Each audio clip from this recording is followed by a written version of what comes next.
this game was a wild game for the Broncos. The 2-8 Raiders facing the Broncos. This was a must-win for the Broncos. You can't fall to a bad team like the Raiders. In the first half, it was dicey. In the first half, actually, the Raiders had their biggest halftime lead of the season. It was only a 4-point lead, but still, I guess that's a win for the Raiders. And the Broncos were just stuck to kicking field goals in the first half, and then they turned it on in the second half, and it really started with Courtland Sutton, who just took off in the third quarter. He had almost 80 receiving yards in the third quarter alone. And guys, with Courtland Sutton, a little fun fact here, especially for any fantasy owners around the NFL. In the past 5 weeks, no one has more receiving yards than Courtland Sutton. In the entire NFL, he has almost 500 receiving yards in the past 5 weeks. He is really helping Bo Nix out. Bo Nix is really helping him out. And what I wanted to say when I joined you guys was I love that we're talking about one MVP conversation, and now we're talking about a Rookie of the Year conversation. Things are looking good for the awards in the All City Network. Looking very good. I mean, Kyler took his name firmly out of the MVP yesterday, but we won't talk about that. It was a very nice week to kind of say, has he entered the chat? No, but Bo Nix continues to add to his Rookie of the Year campaign. But let's stay with Courtland Sutton because, this was a little bit the offseason. Courtland, he was kind of at odds a little bit with the organization. He restructures his deal, but he seems to be he's emerged as one of the more quarterback-proof wide receivers in the league right now. I mean, he no matter who's throwing him the ball, he seems to be productive and make plays for his team. What are the kind of the main reasons for that, Zach? Oh, it's such a good point. And one of the things about Courtland, he's a 90-10 guy. And what I mean by that is he's not a 50-50 guy. When you throw the ball his way, it's 90% going to be caught. He is just such a good athlete, and he's so good. Even when he's covered, Bo Nix can throw the ball up to him, and he's going to come down with it more than not. Like I said, just a dominant quarter in the third quarter yesterday, almost 80 receiving yards. And he had 2 touchdowns in this game. And the first one, he told us after the game, he said, yeah, they put me one-on-one coverage, and it was, okay, you're going to do that? We're going to challenge you. And Courtland went up and got the ball there. And it's going to be interesting with Courtland Sutton after this season because he's on track to have his best season as a Bronco. And like you said, before this season, he wanted more money. He's only about $15 million per year receiver. We obviously know the receiver market's up to $35 million. Is he that $35 million guy? No, probably not. But he's going to want almost double his pay after this season. He's still under contract for one more season. It's going to be really interesting because him and Bo are developing a relationship that you don't want to let Courtland Sutton go. So I think Courtland Sutton's earning himself a lot of money and also being very, very key to this Broncos success right now. You look at Bo, the Broncos, after a slow start, Bo and the Broncos are 7-3 after their 0-2 start this season. So another award I want to bring up, and there's some stiff competition for this, but when I look at the Broncos and what expectations were for this season and what he's doing with the quarterback, I mean, Sean Payton has to be in consideration for Coach of the Year, too, I would think. I mean, it's been a pretty quick turnaround, and I know the conversation we're having here in Chicago a lot is, and it continues to blow my mind all the years I've covered this league, that teams don't seem to understand this or they balk at paying coaches. Coaching matters in football more than any other sport, and it's so obvious each and every week in almost every single game. And so the Broncos go out, they make that huge move, they trade for Sean Payton, and now you're seeing the dividends. And so I guess where do you guys right now in that conversation put Sean Payton for possible Coach of the Year? I don't know if he's going to win it, but he should definitely be in the conversation. 100%. I completely agree, Adam. He should be a finalist for this. Obviously, what Dan Quinn's done to the start of the season had him as the front runner, but now he's kind of taken a step back, just like Jaden Daniels has taken a step back in the Rookie of the Year conversation. And Sean and Bo are climbing up that ladder right now, but he should absolutely be in this conversation. Look, guys, this was a team that ESPN had as the second worst roster in the NFL entering this season. Pro Football Focus had them as the worst roster in the NFL. Vegas over-under was 5.5 wins for this team. They surpassed 5.5 wins with 6 games left in the season right now. They're a game and a half up on the final wild card spot. This is a team now that is favored to make the playoffs for the first time since 2016. Again, with the worst roster in the NFL, according to some national media outlets. Now, maybe they misjudged that, but also Sean Payton has done such a fantastic job, and credit to his coaching staff, which obviously he gets credit for because he hired Vance Joseph, has taken this defense from being good and talented to being absolutely elite. You have some people calling them the anonymous defense because there's not many big names on it, yet Nick Bonito is second in the NFL in sacks right now. You obviously have an all-pro in Pat Surtain, but outside of that, it's just a lot of guys that they've gotten the better of, and that's a big credit to coaching here. And when it comes to Sean Payton and his development of Bo Nix, boy, Adam, this should be something that Bears fans look at and gives them hope for Caleb Williams in the future, because this is something where coaching can matter so much, especially for a quarterback. And it's not just about getting a good coach. It's about getting the right coach for your quarterback, specifically the play caller on the offensive side. Look, Russell Wilson, clearly not as bad of a quarterback as the Broncos thought he was by taking on an $80 million dead cap hit. What he's doing in Pittsburgh has been impressive, but there was just no meshing Sean Payton and Russell Wilson last year, and that was not going to work moving forward. A lot of people thought Bo Nix was a second or a third round graded quarterback this year, the sixth quarterback taken. The Broncos got dunked on for having the sixth quarterback taken with the 12th overall pick, and look how it's turning out right now. Bo Nix right now, guys, is in insane territory. There's a stat that just came out from CBS Sports. In the past 10 years, quarterbacks that have had 20 total touchdowns and 2 or fewer turnovers in a 10-game stretch. So 20 touchdowns, 2 or fewer turnovers in a 10-game stretch. I'm not just talking rookies. I'm talking any quarterback.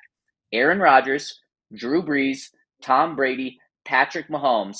And after yesterday, Bo Nix joined that conversation. He's one of 5 quarterbacks to do that. The other 4 are either Hall of Famers or future Hall of Famers. And man, it's a credit to Bo Nix, but it is also such a credit to Sean Payton for having Bo Nix play this well, but then also having him play this well in his rookie season. He is really catering this offense and this team to him.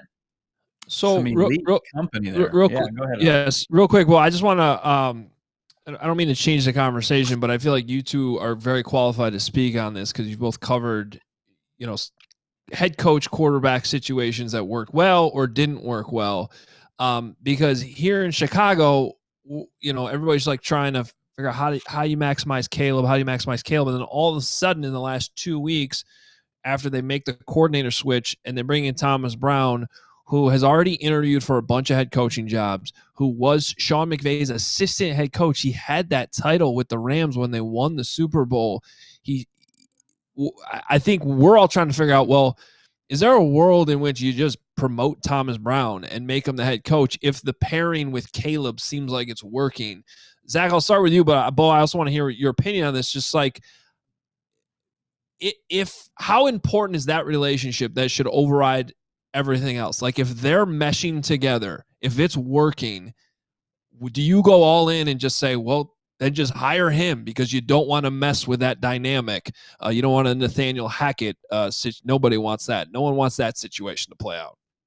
Oh, yeah. I think I could speak on the Nathaniel Hackett situation pretty good being here in Denver. And you're 100% right there. You don't want that. And if it's working out, you went all in on Caleb Williams. He is your guy. Not necessarily that Justin Fields was going to be the future, but you moved on for him for Caleb Williams. He's a number 1 overall pick.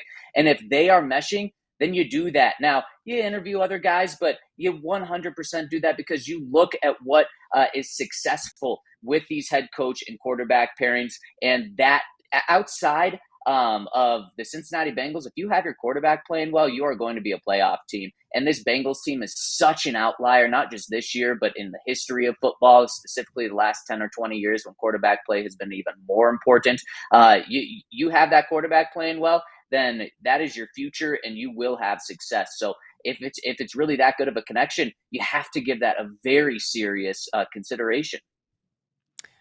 Yeah, I'm going to pass on this. I think it's important, obviously, for the development of Caleb Williams, for him and Thomas Brown to continue to build on this season. But, give him an interview, sure. But I think that the Bears maybe set their sights a little bit higher as far as just kind of the leader the leadership qualities is for that you look for from the head coach. And I don't think it necessarily has to be an offensive guy like what we've seen here in the desert. Jonathan Gannon has a defensive background. He was able to set up an infrastructure to surround Kyler Murray for success from a roster standpoint, from a play calling standpoint, and found his OC and Drew Petzing that I think overall you would say is a success.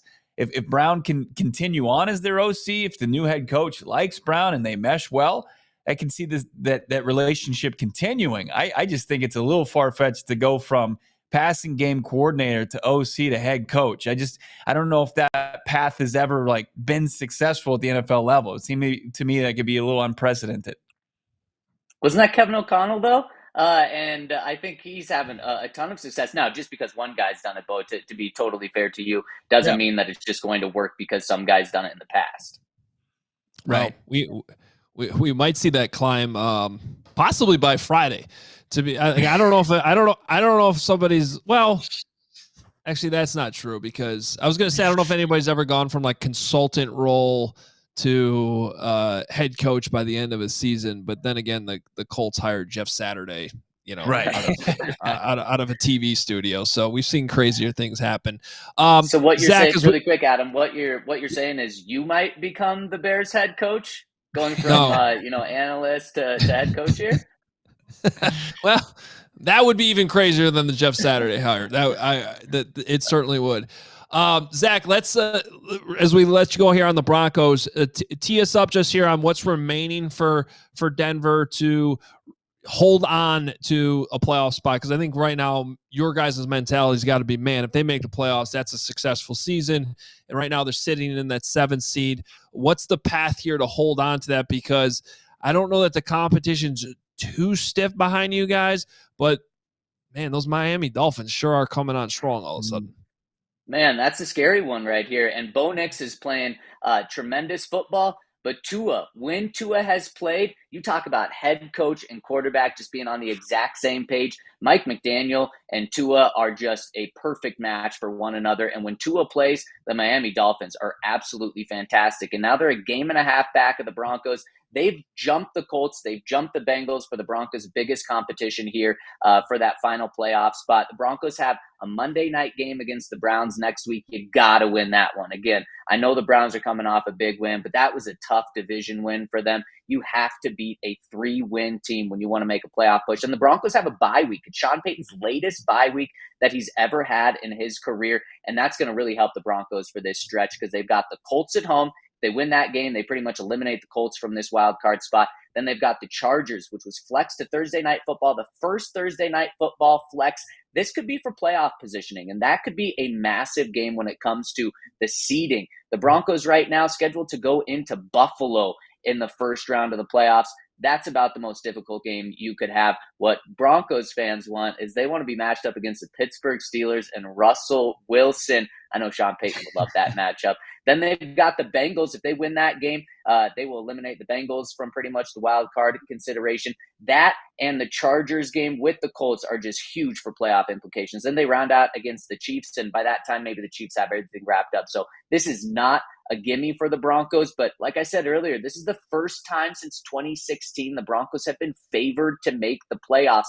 And boy, have expectations changed in Denver quickly. This went from, okay, maybe the Broncos can have a winning season, to now it's like, okay, we're in a playoff spot. Don't blow this right now. Zach, great stuff, man. It's going to be interesting to watch that all play out again as the Dolphins come on strong. But the Sean Payton keeps getting the job done with Bo Nix there in Denver. Appreciate you, man. Thanks, fellas. We all silly like the mayor.